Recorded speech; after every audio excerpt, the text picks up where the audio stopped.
हे YouTube family, welcome to my channel. आजचा video कशाचा आहे हे तुम्हाला पुढे गेल्यावर कळेलच. अशा पिशव्या घेऊन चाललेले डीमार्टच्या, म्हणजे मी डीमार्टलाच जाणार. डीमार्टला चालले तर गाडी होती आतमध्ये पार्किंग केलेली, ती बाहेर काढली आणि चौघं बसून गेलो. बरं ट्रॅफिक पोलिसांनी पकडलं नाही. 2 मिनटावर डीमार्ट गेलो. डीमार्टमध्ये आज काही गर्दी नव्हती, शनिवार होता. रविवारी खूप गर्दी असते, जाऊ पण शकत नव्हते. ह्या व्हिडिओमध्ये मला दिसते माझे जरा केस लांब झालेले आहेत, नजर न लागो कुणाची. पण गेल्या वेळी माझी खूप मोठी केस होती, मी कापली, पण मला ती कॅन्सर पेशंटला द्यायची होती. पण माझं ते एवढ्या लक्षात आलं नाही. पण मी अजून वाढवून कॅन्सर पेशंटला मी दान करणार आहे ही केस.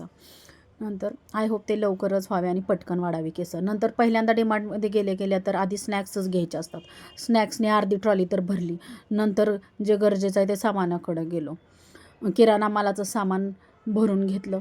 तिथं पण लाईन भरून आणायच्या पिशव्या आणि लाईनमध्ये उभं राहायचं. ते झालं की जरा वॉशिंगचं वगैरे काय असेल बाथरूमचं सामान घेतलं. काही वस्तू डीमार्टमध्ये अशा असतात की बघायला खूप छान वाटतं, म्हणून उगीचच डीमार्टमध्ये फिरत बसलो. नंतर 3-4 पिशव्या दुधाच्या घेतल्या, म्हणजे आठवडाभराचं काम संपलं.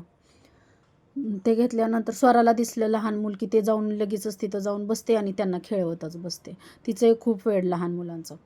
नंतर हे असं पांघरुणं वगैरे थंडीची खूप छान छान डिझाईनवालेले, ते म्हणलं बघून घ्यावं, आलो तर बघूनच घ्यावं. दुसरा एक चॅनल आहे कुकिंगचा, त्याच्यासाठी चांगली चांगली भांडी घ्यावी, त्याच्याशिवाय माणसं काय आपला चॅनल बघणार नाहीत, म्हणून तशी भांडी घेतली. हे पोरानं घेतले असं बॉल. हे अशा कढया बघायच्या चाललेलं होतं. खूप दिवसापासून तेलाला बॉटल नव्हती, ती बरं झालं नशीब मिळाली. हे असं बरं आहे लहान मुलांना पाणी प्यायला कुठंतरी बाहेर गेल्यावर. छान झाकण वगैरे आहे त्याला. आणि ह्या अशा पितळाच्या वाट्या आहेत खाण्यासाठी, शाही घराण्यातल्यासारखं. आपल्याला काही ते परवडणारं नव्हतं, खूपच महाग होतं, ते ठेवून दिलं. हे एवढं छान होतं कप, ते बघूनच मला छान वाटत होतं, घेऊ वाटत होतं. पण काय फायदा, येऊन दुसऱ्या दिवशी फुटणार. हे असे छान छान छोटे छोटे हे होते, खेळायला कार वगैरे होत्या. पण काय फायदा, आता श्री तर झाला आहे मोठा, कार जायची फुटून दुसऱ्या दिवशी. आणि झालं आता शेवटी हे बिल केलं. आलो घरी तर हे मी पेन घेतलेले होते 12 चेकिंग करण्यासाठी. सगळं सामान वेगळं केलं, खाऊचं वेगळं, किराणा वेगळा, साफसफाईचं वेगळं, हे नट्टाफट्ट्याचं वेगळं. परत मला दम निघतोय होय, लगेचच ते ट्रान्सफर केलं नवीन ह्याच्यात.